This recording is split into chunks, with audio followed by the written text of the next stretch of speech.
Hello students, मेरा नाम नसीम मोहम्मद। आज इस क्लास में मोल कॉन्सेप्ट के बारे में हम चर्चा करेंगे। तो मोल कॉन्सेप्ट पढ़ने से पहले आप ज़रा देखिए, एटॉमिक मास यूनिट थोड़ा बहुत हम बताएंगे, इसके पहले हम बता चुके हैं। और एटॉमिक मास एक्चुअल उसका डिफिनीशन क्या है, और डिफिनीशन के आधार पर एटॉमिक वेट जो है लिखा जाता है वो भी हम बताएंगे। इसमें कुछ फार्मूला भी आएगा, है ना, उसको भी हम बताएंगे। और इसके बाद हम मोल की चर्चा हम करते हैं। आइए आप जानते हैं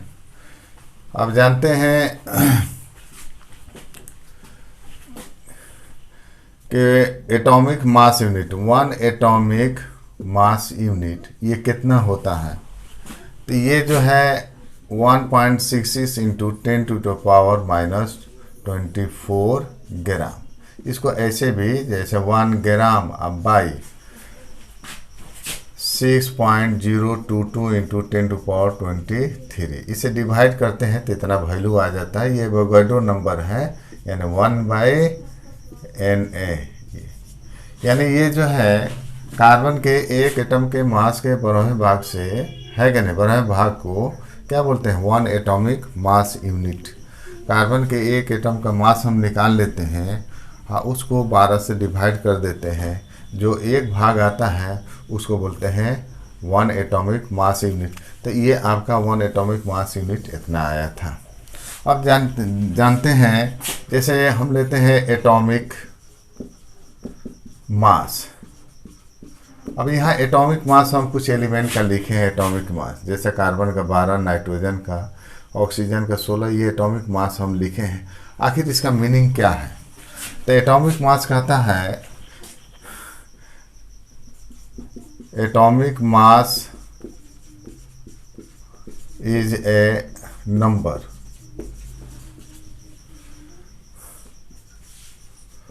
which indicates how many times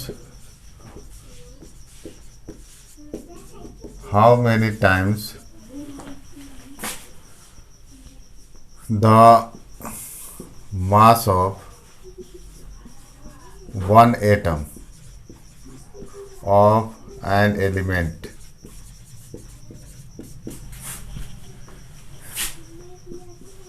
is heavier than 1/12 of mass of one atom of carbon 12। देखिए, ये कहता है कि एटॉमिक वेट क्या है, एक नंबर है जो इंडिकेट करता है, पता करता है कि किसी भी एक एलिमेंट के एक एटम का वेट कितना गुना भारी है। एलिमेंट के एक एटम का वेट कितना गुना भारी है, किससे? कार्बन के एक एटम के मास के 12वें भाग से।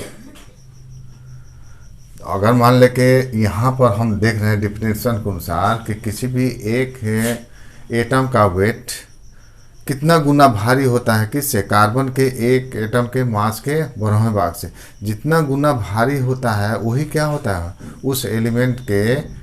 उस एलिमेंट का एटॉमिक वेट होता है। यहाँ डिफिनीशन से जो है दिया गया है कार्बन के एक एटम के मास के 12वें भाग से कितना गुना भारी होता है। अगर हम सोडियम ले लेते हैं तो सोडियम के एक एटम का वेट, अगर सोडियम के एक एटम का वेट 23 गुना भारी होता है, किससे? कार्बन के एक एटम के मास के 12वें भाग से। इसलिए एटॉमिक वेट सोडियम का कितना हो गया, 23 हुआ। ये कहता है एटॉमिक मास एक नंबर है, तो ये इंडिकेट करता है कि किसी भी एलिमेंट के एक एटम का मास कितना गुना भारी होगा कार्बन के एक एटम के मास के 12वें भाग से। अगर सोडियम लिया गया, सोडियम देखा गया, तो सोडियम के एक एटम का वेट 23 गुना भारी होता है कार्बन के एक एटम के मास के 12वें भाग से। इसलिए सोडियम का एटॉमिक वेट कितना हुआ, 23 हुआ। यहाँ एल्युमिनियम अगर हम देखा गया तो ये 27 गुना भारी हो गया। किससे? कार्बन के एक एटम के मास के 12वें भाग से। इसलिए एटॉमिक वेट एल्युमिनियम का कितना हुआ? 27। अगर हम इसमें लिख देते हैं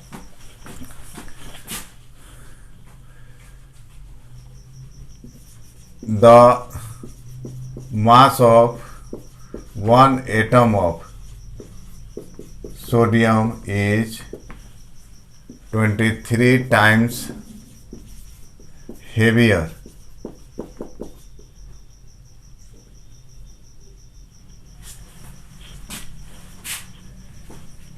than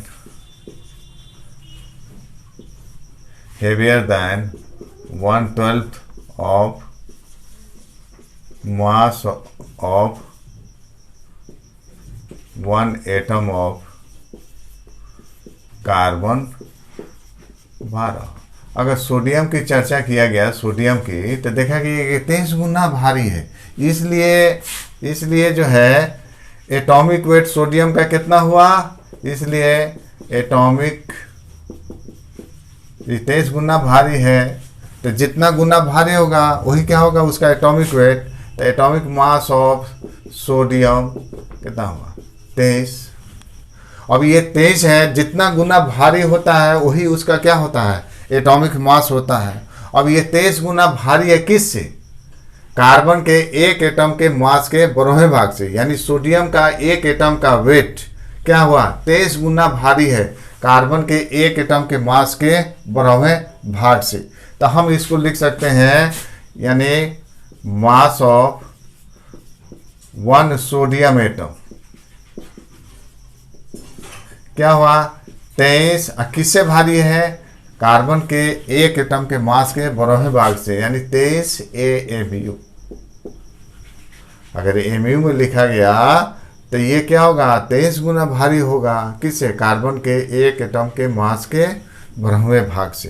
तो कहने का मकसद ये है कि एटॉमिक मास कहता है कि कितना गुना भारी होगा कार्बन के एक एटम के मास के 12वें भाग से। अगर सोडियम लिया गया तो देखा गया कि 23 गुना भारी है, इसलिए एटॉमिक वेट क्या हुआ? 23 हो गया।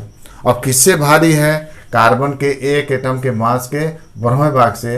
तो 23 AMU जो लिखे हैं वो क्या होगा? एक एटम का मास होता है।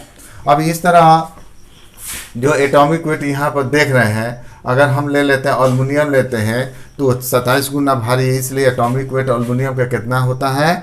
27। अगर कैल्शियम अगर लेते हैं तो कैल्शियम के एक एटम का वेट 40 गुना क्या होगा? भारी होगा कार्बन के एक एटम के मास के 12वें भाग से, इसलिए कैल्शियम का एटॉमिक वेट 40।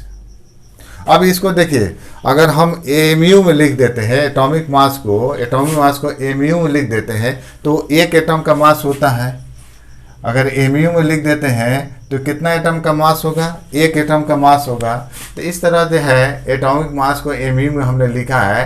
तो ये जो भी एलिमेंट दिया रहेगा उसके एलिमेंट के एक एटम का मास होता है। अगर नाइट्रोजन 14 AMU है तो नाइट्रोजन एटम के नाइट्रोजन जो एटम है उसके नाइट्रोजन जो एलिमेंट है उसके एक एटम का मास कितना होगा? 14 टाइम्स हेवियर होगा। किससे? कार्बन के एक एटम के मास के 12वें भाग से। तो यहाँ जो लिखा गया, जैसे ऑक्सीजन लेते हैं तो ये 16 गुना भारी होगा कार्बन के एक एटम के मास के 12वें भाग से। तो AMU में जब भी लिखा रहेगा तो एक एटम का मास होता है। अगर यहाँ सोडियम ले लेते हैं तो इसका क्या होगा? 23 AMU, यानी सोडियम के एक एटम का वेट 23 टाइम्स हेवियर होगा। किससे? कार्बन के एक एटम के मास के 12वें भाग से। तो जब भी AMU में लिखते हैं तो एक एटम का मास हम दिखाते हैं, एक एटम का मास होता है, वो बताता है कि कितना गुना भारी होगा, है ना, कार्बन के एक एटम के मास के 12वें भाग से। अगर कैल्शियम यहाँ दे दिए तो इसका हो गया 40 AMU। तो यहाँ देखिए, यहाँ से हम निकालते हैं जैसे मास ऑफ वन सोडियम एटम, एक सोडियम एटम का मास, तो हम किस में लिखेंगे? AMU लिखेंगे। तो ये अगर सोडियम की चर्चा किया गया तो 23 गुना भारी होता है, तो एटॉमिक मास तो 23 हुआ। और किससे होगा? 1 AMU से क्या होगा, 23 गुना भारी होता है। अब इसका ये रिलेटिव मास है, हम कंपेयर कर रहे हैं कार्बन के एक एटम के मास के 12वें भाग से कंपेयर कर रहे हैं, ये रिलेटिव मास हुआ। अब इसका एक्चुअल मास हम निकाल देते हैं, तो ये 23 इंटू 1 AMU कितना होता है, 1 इतना होता है, 1/6.022 इंटू 10⁻23 ग्राम। इससे हमारा एक फार्मूला निकलेगा, यानी 23 इंटू इसका वैल्यू होता है, इसका भाग दे देते हैं, है कि नहीं, तो ये हो जाएगा 1.66 गुणे 10⁻24 ग्राम। ये एक्चुअल मास हुआ सोडियम के एक एटम का वेट। अब यहाँ से एक फार्मूला हमारा निकल जाएगा मास ऑफ 1 एटम। तो यह जो है मास ऑफ 1 एटम, किसी भी एक एटम का मास हम लिखते हैं कि क्या आ रहा है, 23 इतना आ रहा है, यानी ये है एटॉमिक मास। तो एटॉमिक मास को हम किस में लिखेंगे, एटॉमिक मास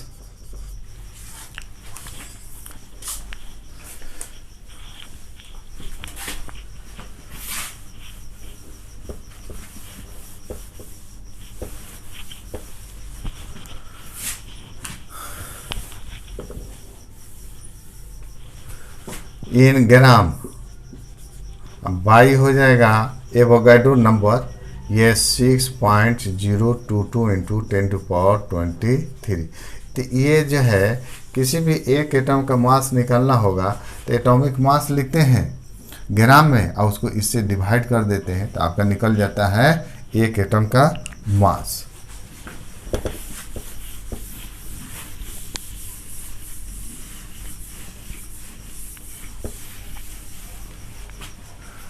अब आइए जैसे मोलिकुलर मास, तो मोलिकुलर मास जो हम बताए थे कि ये क्या करता है कि एक मोलिकुल में जितना एटम्स होता है सबके एटॉमिक वेट को जोड़ देते हैं।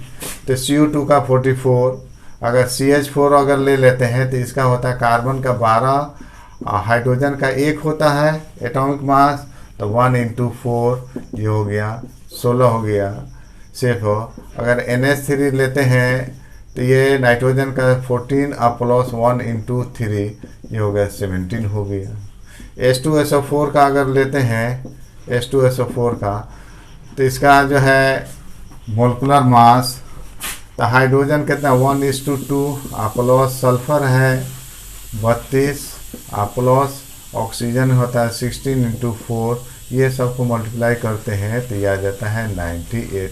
तो इस तरह देख रहे हैं कि ये जो है मोलिकुलर मास, अगर इसको जो है अगर इसको हम डिफाइन करते हैं कि एक मोलिकुल का मास, मोलिकुलर मास, तो मोलिकुलर मास भी क्या होता है, एक नंबर होता है, वो इंडिकेट करता है कि इसके एक मोलिकुल का मास कितना गुना भारी होगा कार्बन के एक एटम के मास के 12वें भाग से। तो जितना गुना भारी होगा वही क्या हो जाता है molecular weight.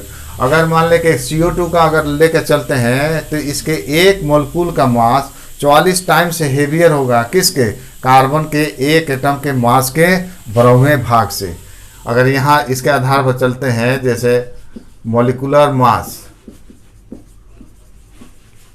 Mass of CO2 ये आता है 44, इसलिए आता है कि इसके एक मोलिकुल का मास, इसके एक मोलिकुल का मास 44 टाइम से हेवियर होगा किसके, कार्बन के एक एटम के मास के 12वें भाग से।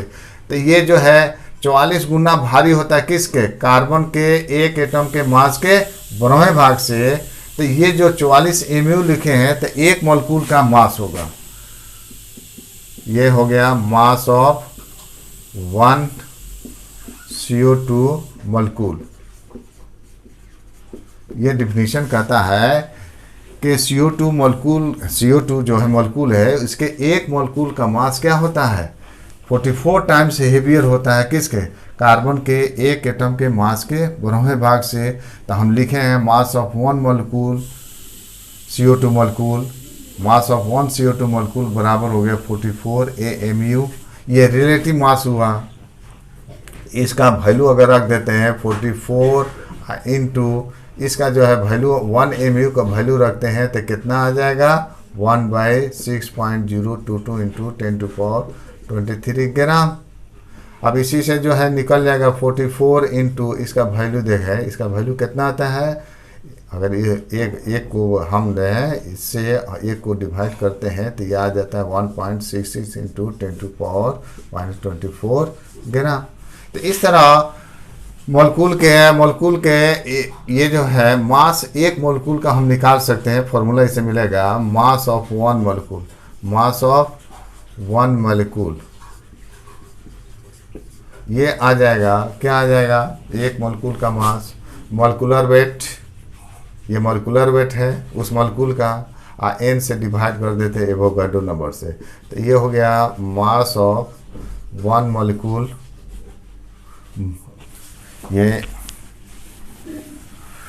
Sorry molecular weight, molecular mass हम ले लेते हैं इन ग्राम, अब बटा है एवोगाड्रो नंबर से भाग देते हैं तो 6.022 इंटू 10⁻23। तो एक मोलिक्यूल का मास हम कैसे निकालेंगे, मोलिकुलर मास को हम ग्राम में ले लेंगे, अब बाई क्या होगा एवोगाड्रो नंबर से भाग दे देंगे तो हमारा एक मोलिक्यूल का मास निकल जाता है। तो इस तरह आप देखते हैं कि अगर जो है अगर हम सोडियम अगर लेते हैं तो ये क्या होगा 23 गुना भारी हो गया, तो एटॉमिक वेट सोडियम का कितना हुआ 23।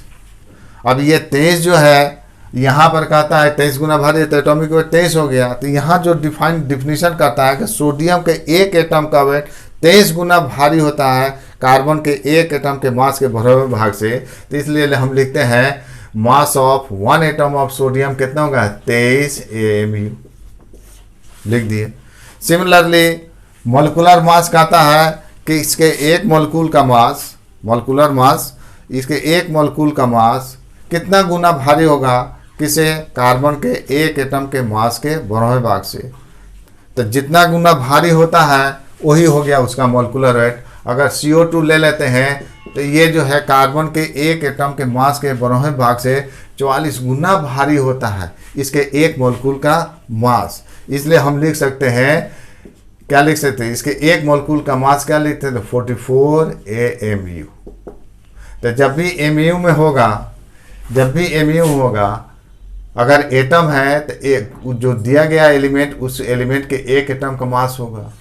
अगर इसको MU में हम लिख देते हैं तो एक मोलिक्यूल का मास होता है। अगर यहाँ पर अगर लिख देते हैं CO2 को 44 MU लिख दिया तो ये क्या हुआ एक मोलिक्यूल का मास हुआ, वो भी क्या है रिलेटिव मास, क्योंकि हम कार्बन के एक एटम के मास के बराबर भाग से हम कंपेयर कर रहे हैं। अब इसका एक्चुअल मास जो है हम MU का वैल्यू रखकर एक्चुअल मास हम निकाल लेते हैं। अब इससे हमारा फॉर्मूला मिल जाता है मास ऑफ वन एटम, ये एटॉमिक वेट है, एटॉमिक मास है, ग्राम में ले लेते हैं, एवोगाड्रो नंबर से भाग दे देते हैं। मास ऑफ वन मोलिक्यूल ये हो गया 44 बाई इतना आ रहा है 44 है मोलिकुलर मास, जिस मोलिक्यूल का दिया रहेगा उसका मोलिकुलर मास ग्राम में ले लेंगे, एवोगाड्रो नंबर से भाग दे देते हैं। तो इस तरह मास of one atom, mass of one molecule हम आसानी से निकाल लेते हैं। अब इस पर कुछ क्वेश्चन हम बनाते हैं।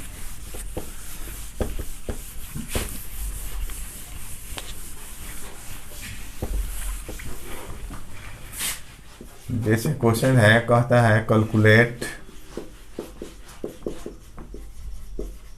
मास of one atom of calcium, calcium के एक एटम का मास निकालना है। तो हमें चलते हैं इसको कैसे बना सकते हैं, एक एटम का मास, तो यानी मास of one atom, mass of one atom का क्या फॉर्मूला होता है एटॉमिक मास इन ग्राम, ये हो गया एटॉमिक मास इन ग्राम, अब बाई एवोगाड्रो नंबर 23। अब यहाँ देखिए मास ऑफ किसका कैल्शियम का निकालना है, तो इसका जो है एटॉमिक मास होता है 40 ग्राम, अब बाई n से हम डिवाइड कर दिए 6.022 इंटू 10⁻23। इस तरह ये आपका आ गया है 40 इंटू इस ये जो है 40 बाई इतना है, इसको 1 को इससे डिवाइड कर देते हैं, इसको ऊपर ले जाते हैं, तो ये डिवाइड करने के बाद आता है 1.66 इंटू 10⁻24 ग्राम। 1/n होता है, इतना हो जाता है। 40 अपनी जगह पर है, 1/n को हम इतना लिख देंगे, है कि नहीं, इतना ग्राम गुणा भाग कर लीजिएगा तो इसका निकल जाएगा आंसर। सिमिलरली क्वेश्चन जो है, अगर सेकंड लेते हैं, कैलकुलेट मास ऑफ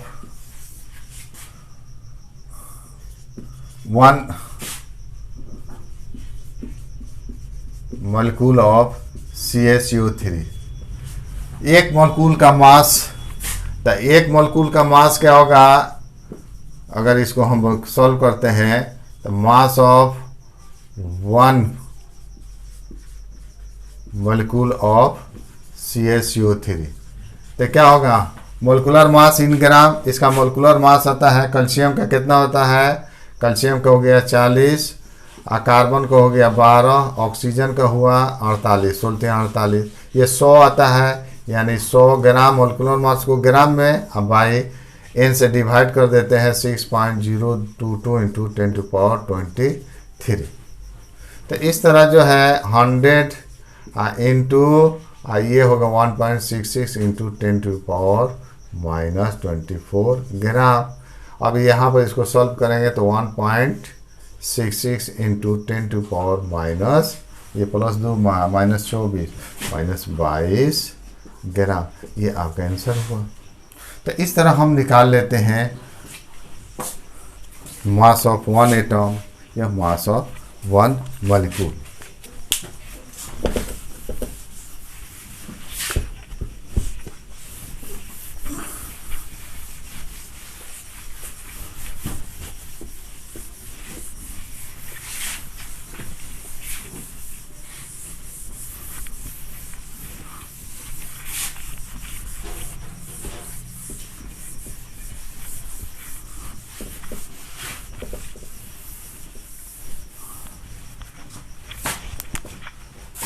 अब आइए मोल। तो मोल को हम डिफाइन करते हैं, 3 तरीके से डिफाइन करेंगे। तो ए लेके चल रहे हैं, mole in terms of number, mole in terms of number के टर्म में मोल का डिफिनीशन देखिए। ये जो है आपको 11th 12 में हम इसको बताए हैं, मोल को और विस्तृत रूप में बताए हैं, आप वहाँ पर भी देख सकते हैं। क्लास 9th में भी हम दे रहे हैं, बता रहे हैं कि नंबर के टर्म में मोल को कैसे डिफाइन करते हैं। देखिए एक नंबर है 6.022 इंटू 10⁻23, ये एवोगाड्रो नंबर है। तो मोल एक लैटिन क्या है, शब्द होता है जिसका मीनिंग होता है संग्रह, माने इकट्ठा, यानी 6.022 इंटू 10⁻23 पार्टिकल के समूह को हम क्या बोल देते हैं, 1 मोल बोलते हैं। इतना पार्टिकल्स कोई भी होगा, एटम हो, मॉलिक्यूल हो, आयन हो, इलेक्ट्रॉन, प्रोटॉन, अगर इतना एक जगह इकट्ठा होगा तो उसी तरह हम बोल देते हैं 1 मोल बोलते हैं। जैसे 12 पार्टिकल्स, 12 अगर पीस यानी 12 यूनिट्स अगर कहीं इकट्ठा होगा तो उसको 1 दर्जन बोल देते हैं। अगर 2 पीस अगर कहीं इकट्ठा है तो 1 पेयर बोल देते हैं। सिमिलरली उसी तरह इतना पार्टिकल्स अगर इकट्ठा होगा तो उसको हम क्या बोलते हैं, 1 मोल। तो इसको डिफाइन करते हैं, ए कलेक्शन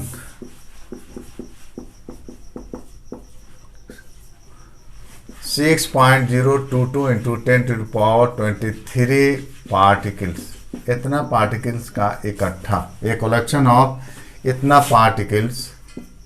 पार्टिकल्स हो सकता है। कौन कौन सा जो पढ़ते लिखते उसी को दिखा रहे हैं, एटम्स होगा, मॉलिक्यूल्स होगा या आयंस होगा। आयन जिस पर प्लस माइनस चार्ज होता है, आवेश होता है, आयंस इज कॉल्ड 1 मोल। हम यहाँ लिखे 1 मोल।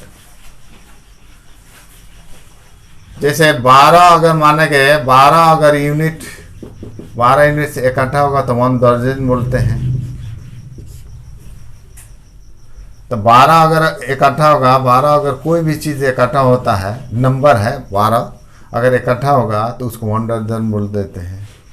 तो ठीक उसी तरह 6.022 इंटू 10⁻23 अगर यहाँ पर कोई भी पार्टिकल्स अगर इकट्ठा होगा तो इसको हम क्या बोलेंगे, 1 मोल बोलेंगे। तो 1 मोल बराबर क्या हो गया, इतना पार्टिकल्स। वो पार्टिकल्स कुछ भी हो सकता है, electron, proton, neutron, atom, molecules, ions हो सकता है। तो इसी तरह यहाँ पर चलते हैं कि 6.022 इंटू 10⁻23 पार्टिकल्स अगर ये एक जगह है, इतना इकट्ठा है, तो इसको हम कितना लिख सकते हैं, 1 मोल। जैसे 12 अगर पार्टिकल्स इकट्ठा है तो हम लिख सकते हैं 1 दर्जन लिख सकते हैं। तो 1 दर्जन बराबर क्या होगा, 12 पार्टिकल्स। उसी तरह इतना पार्टिकल्स अगर इकट्ठा होगा तो इसको क्या बोल देते हैं, मोल। देखिए मोल जो है ये यूनिट होता है, यूनिट है अमाउंट ऑफ सब्सटेंस का। तो ये पार्टिकल जो है इतना इकट्ठा हुआ, इसको तोल लेते हैं तो अमाउंट के रूप में आ जाएगा। तो जो मोल को डिफाइन करते हैं, मोल क्या है, ये यूनिट होता है अमाउंट ऑफ, यानी क्वांटिटी ये बताता है। तो अगर पार्टिकल्स है तो इसका भी हम क्या निकाल सकते हैं, क्वांटिटी जो है, अमाउंट हम निकाल सकते हैं। अब यहाँ जो है पार्टिकल्स जो है, पार्टिकल्स जो दिया गया है कौन कौन सा हो सकता है, एटम्स होगा, मॉलिक्यूल्स होगा या आयंस हो सकता है। अब पहचान करना है। अब देखिए अगर हम लिखते हैं कि देखिए ये 12 अगर पार्टिकल्स एक जगह इकट्ठा होगा तो 1 दर्जन बोलेंगे। तो 1 अगर यहाँ पर हम केला लिखते हैं, 1 दर्जन केला, तो 12 हम क्या लिखेंगे, यहाँ पर केला लिखते हैं। तो जो होगा वही न लिखा जाएगा। 1 दर्जन केला बराबर 12 आम तो होगा नहीं। अगर यहाँ अगर हम लिखते हैं बुक्स लिखते हैं, अगर यहाँ पर हम लिखते हैं क्या, बुक लिखते हैं, तो यहाँ पर भी क्या लिखना पड़ेगा, 12 बुक लिखना पड़ेगा। यानी जो यहाँ होगा वही हमको देना पड़ेगा। अब इसमें आते हैं। अब देखिए जैसे हमने लिखा, इसमें लेके चलते हैं। जैसे 1 मोल ये सोडियम आपको एटम है, तो 1 मोल लिखते हैं, तो 1 मोल बराबर इतना होता है 0.22 इंटू 10⁻23 1 मोल में। अब यहाँ देखना पड़ेगा सोडियम एटम है, तो जो यहाँ है वही यहाँ पर होगा। तो 1 मोल में कितना सोडियम एटम्स होगा, तो 6.022 10⁻23 ये क्या होगा, सोडियम एटम्स। 1 मोल CO2 ये मॉलिक्यूल है, हम लिख देते हैं यहाँ पर मॉलिक्यूल। तो कितना मॉलिक्यूल्स होगा 1 मोल में, 6.022 इंटू 10⁻23 ये CO2 मॉलिक्यूल्स। तो 1 मोल में तो इतना होता है। और यहाँ पर अगर ये मॉलिक्यूल्स होगा तो इतना क्या होगा, या मॉलिक्यूल्स लिखेंगे। यहाँ पर अगर आयंस होगा 1 मोल, अगर आयंस लिखते हैं 1 मोल में कितना होगा, 1 मोल में तो इतना होता ही है। अब यहाँ अगर आयंस होगा तो यहाँ पर हम क्या लिखेंगे, इतना आयंस लिखेंगे। तो जो यहाँ होगा वही यहाँ पर वही चीज़ आएगा। तो 1 मोल में इतना पार्टिकल्स होता है, तो 1 मोल अगर यहाँ इलेक्ट्रॉन लिखते हैं तो इतना क्या होगा, यहाँ इलेक्ट्रॉन्स आएगा। 1 मोल O2 माइनस, ये आयंस है, ये चार्ज है इस पर, तो आयंस है। तो 1 मोल में क्या होगा, 6.022 इंटू 10⁻23 चूँकि आयंस है तो यहाँ पर क्या होगा, O2 माइनस आयंस आएगा। तो 1 मोल अगर इसको बोलते हैं ऑक्साइड आयन बोलते हैं, इतना आयंस होगा तो इतना क्या होगा, 1 मोल में इतना ऑक्साइड आयंस होगा। 1 मोल अगर हम ले लेते हैं इलेक्ट्रॉन, तो 1 मोल इलेक्ट्रॉन कितना इलेक्ट्रॉन्स होगा, तो 6.022 इंटू 10⁻23 इलेक्ट्रॉन्स। तो कहने का मकसद ये है कि हमको देखना पड़ेगा कि 6.022 इंटू 10⁻23 पार्टिकल इकट्ठा होगा, तो उसको हम क्या बोल देते हैं, 1 मोल बोल देते हैं। अब यहाँ हमको देखना पड़ेगा कि क्या लिखेगा। अगर यहाँ इलेक्ट्रॉन होता है तो इतना इलेक्ट्रॉन्स होगा, इतना प्रोटॉन्स होता है तो हम प्रोटॉन्स लिख सकते हैं। अगर 1 मोल अगर एटम से दिया रहा है तो इतना एटम्स होगा। ये संख्या को निरूपित कर रहा है। इस संख्या का जो संख्या जो है, इस संख्या का इतना, अगर हम क्या कर लेंगे, इसका भी हम मास निकाल सकते हैं, इसका मास हम निकाल सकते हैं। मास निकालिएगा तो जो मोल आएगा वो भी क्या होगा, मास के रूप में हम निकल सकता है। तो मोल है तो वो तो अमाउंट को सूचित करता है, तो इतना पार्टिकल्स का वेट ले लेंगे तो भी अमाउंट में आ जाएगा। तो इस तरह मोल जो हुआ हम डिफाइन करते हैं। अब इसका जो है, इस पर हम फॉर्मूला हम निकालते हैं कि फॉर्मूला क्या होगा। यहाँ पर देखिए, अगर कहता है कि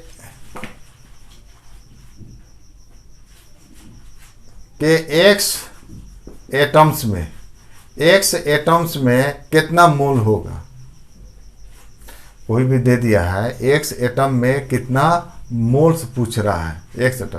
तो हम देख सकते हैं कि 6.022 इंटू 10⁻23 अगर मान लें कि एटम्स हैं तो कितना होता है, 1 मोल होता है। ये तो फैक्ट है। इतना कोई भी एटम्स हो, मॉलिक्यूल्स हो, आयंस हो, इलेक्ट्रॉन, प्रोटॉन, तो 1 मोल के बराबर होता है।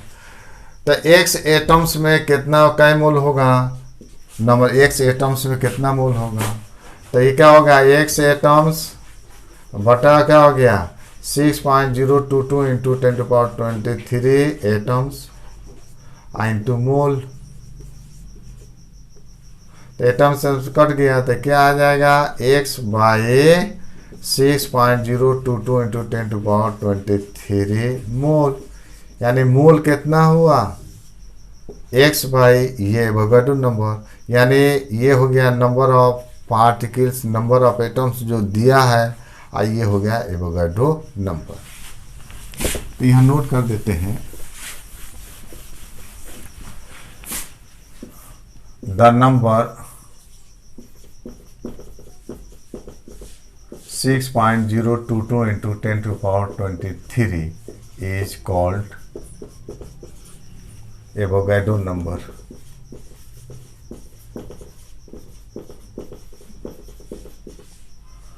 तो एवोगाड्रो नंबर जो है को हम Na से या A0 से भी दिखाते हैं। तो Na कितना हो जाएगा, 6.022 इंटू 10⁻23।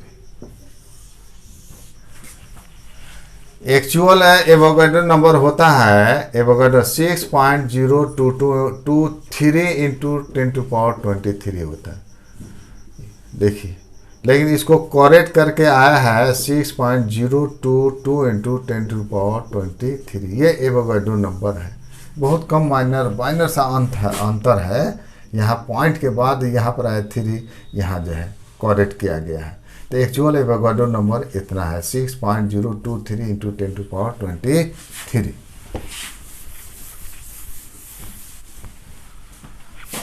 तो इस तरह देखिए, नंबर ऑफ मोल्स हम निकाल सकते हैं। एक फार्मूला देते हैं, नंबर ऑफ मोल्स अभी निकाले थे इसके पहले। तो ये नंबर ऑफ पार्टिकल्स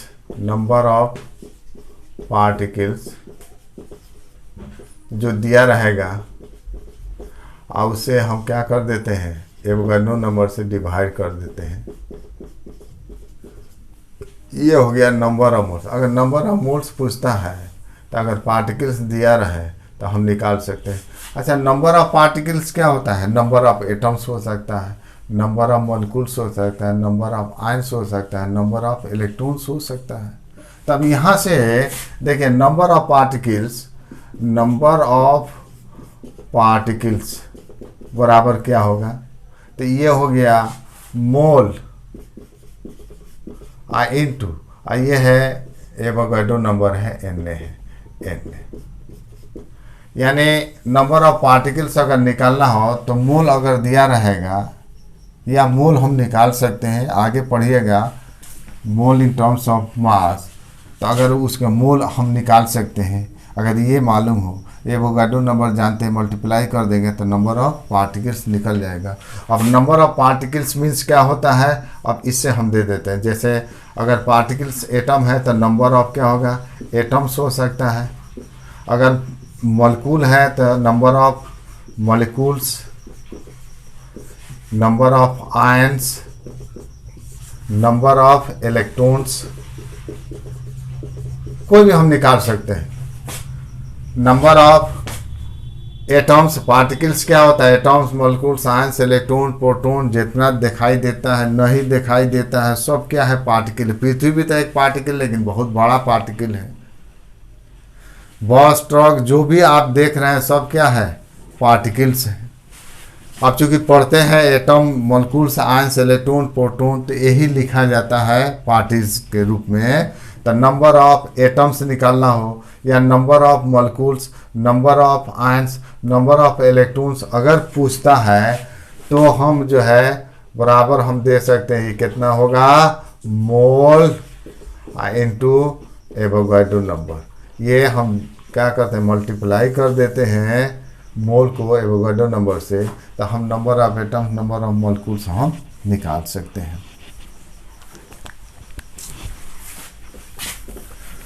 देखिए इसमें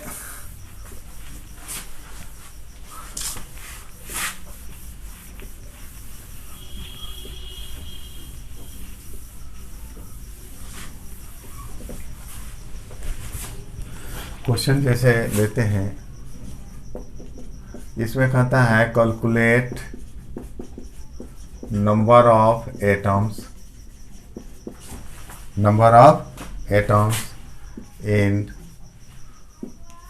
2 मोल सोडियम। 2 मोल सोडियम दिया है, इसमें नंबर ऑफ एटम्स निकालना है।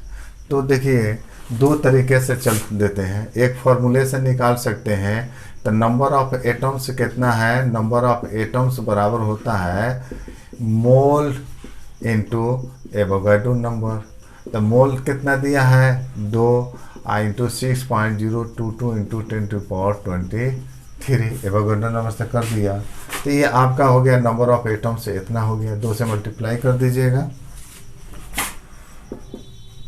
440 ये हो गया 12 इंटू 10⁻23। इसको और सॉल्व कर सकते हैं, 1.2044 इंटू, ये घटेगा तो ये बढ़ेगा, 10 टू पावर कितना हो गया, 24। इतना होगा number of atoms 2 mole sodium में। सेकेंड तरीके से हम बना सकते हैं, और भी हम बना सकते हैं। देखिए फैक्ट देखिए कितना एटम्स 1 मोल होता है, यहाँ पर हमको निकालना है नंबर ऑफ एटम्स निकालना है, यानी नंबर ऑफ एटम्स और मोल जो है दिया है, तो जो रिलेशन होगा जो निकालना रहता है उसको कहाँ लिखते हैं, राइट साइड में लिखते हैं।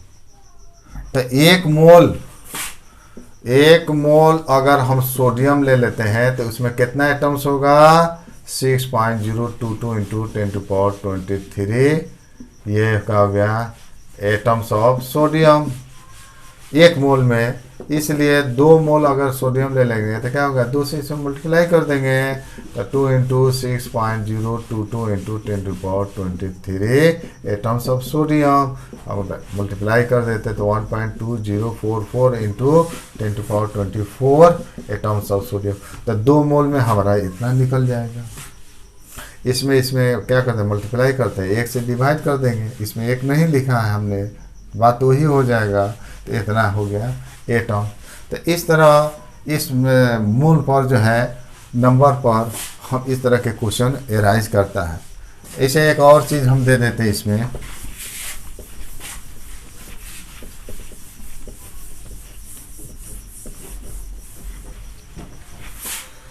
जैसे कहता है कि कैलकुलेट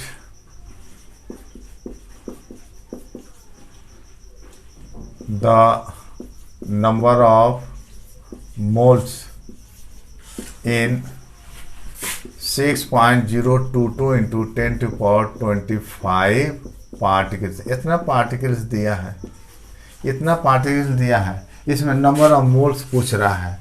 तो अगर पार्टिकल्स गिवन में दिया है और नंबर ऑफ मोल्स, तो ये फार्मूला लागू कर देंगे तो हमको जो है नंबर ऑफ मोल्स निकल जाएगा। तो एक फार्मूला से बनाते हैं, जैसे नंबर ऑफ मोल्स, तो ये हो गया गिवन में जो है नंबर ऑफ पार्टिकल्स इतना दिया है, इतना पार्टिकल्स दिया है, तो 6.022 इंटू 10⁻25 पार्टिकल्स एवोगाड्रो नंबर से भाग दे देंगे। 6.022 इंटू 10⁻23 ये कट जाएगा, ये हो गया। बेस सेम है, पावर को डिफर हो जाएगा, तो 10 के पावर 25 माइनस 23 ये हो गया 10/2, ये 100 मोल्स आ गया। इतना पार्टिकल्स ले लेंगे तो 100 मोल। आइए एक एक नियम से हम बना देते हैं। आप जानते हैं कि एक मोल बराबर क्या होता है, एक मोल बराबर होता है 6.022 इंटू 10⁻23 पार्टिकल्स। अब हमको निकालना है, मोल निकालना है। आप पार्टिकल्स दिया है तो जो निकालना रहता है वो दाहिने साइड में रखते हैं। तो पहले हम तो फैक्ट लिखे। फैक्ट क्या है? फैक्ट क्या है कि 6.022 इंटू 10⁻23 पार्टिकल्स अगर इकट्ठा होगा तो उसको क्या बोलते हैं, 1 मोल। क्योंकि हमको मोल निकालना है तो मोल को दाहिने साइड में रखिए। ये तो फैक्ट है, एक मोल में इतना पार्टिकल, ये फैक्ट है। अब हमको इसको यूटिलाइज करना है इस क्वेश्चन में। क्योंकि मोल निकालना है तो मोल को हम दाहिने साइड में रखेंगे। इतना पार्टिकल्स अगर इकट्ठा होगा तो इसको क्या बोलते हैं, 1 मोल। ये फैक्ट है, तो इसलिए 6.022 इंटू 10⁻25 पार्टिकल्स अगर दिया रहेगा तो कितना मोल्स होगा। तो 6.022 इंटू 10⁻25 इंटू 1 मोल, अब बटा इससे डिवाइड कर देते हैं 6.022 इंटू 10⁻23, तो ये तो कर जाएगा। तो इसका कितना आ जाएगा, आपका 100 मोल्स आ जाएगा। बात तो वही है, दोनों तरीके से बना सकते हैं। अब इसके बाद जो है विद्यार्थियों, मोल को हम डिफाइन करेंगे मास के फॉर्म में। उस पर क्वेश्चन ज़्यादा बनता है, उस पर हम क्वेश्चन बनाएंगे। और आपका जो है, जो बुक्स में जो क्वेश्चन दिया है वो हम कोशिश करेंगे कि हम क्वेश्चन सिलेक्टेड बताएंगे और आपसे जो किताब में क्वेश्चन दिया है बुक्स में, वो सारे के सारे क्वेश्चन बन जाना चाहिए। उम्मीद करते हैं। धन्यवाद।